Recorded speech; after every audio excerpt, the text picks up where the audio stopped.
This is a television screen cover to black out the TV on flight for Hasidic Jews who don't believe in television, who believe it's spiritually corrupting, and who will often cover the screens in flight to make sure they don't see anything while they're flying. I bought this at a Hasidic shop. According to the packaging, you place the cover over the TV screen, and then after your flight, you remove it and it won't leave any glue or residue behind. The owner of the shop told me an interesting story of how this came about, and I want to share that with you today. So, one day, a Hasidic entrepreneur came into the shop and said, I've invented this product to cover TV screens in flight, and I'd like to sell it in your shop. So the Hasidic shopkeeper said, who's going to buy this? You can just take anything and cover your screen. Why would you need to spend $3.99 on a product when anything will do?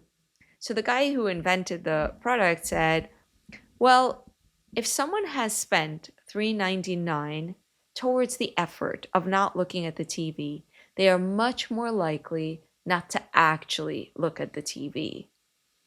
And so for anyone who wants to, in advance, invest in their efforts to not watch TV, spending $3.99 is not so much about the practical covering as much as it is a kind of an investment in that commitment. The owner of the shop was impressed by that and accepted the product. And not only has he been selling it, and I've been seeing it sold everywhere, but also by the time I bought it, I paid $5.99 for it. And I think this is very interesting and astute and reflects a psychological awareness I often experience in this very conservative community where human foibles and vulnerabilities are very intuitively understood.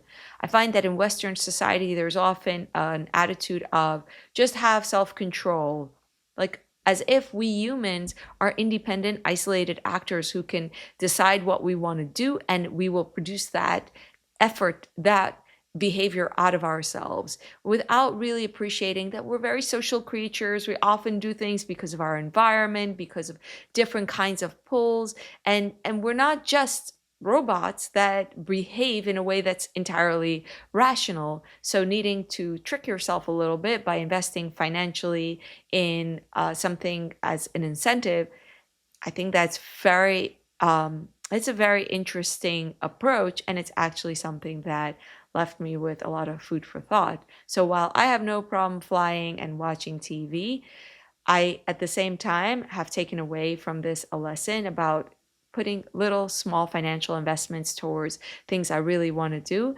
And in gratitude for that little lesson, I bought this product as well.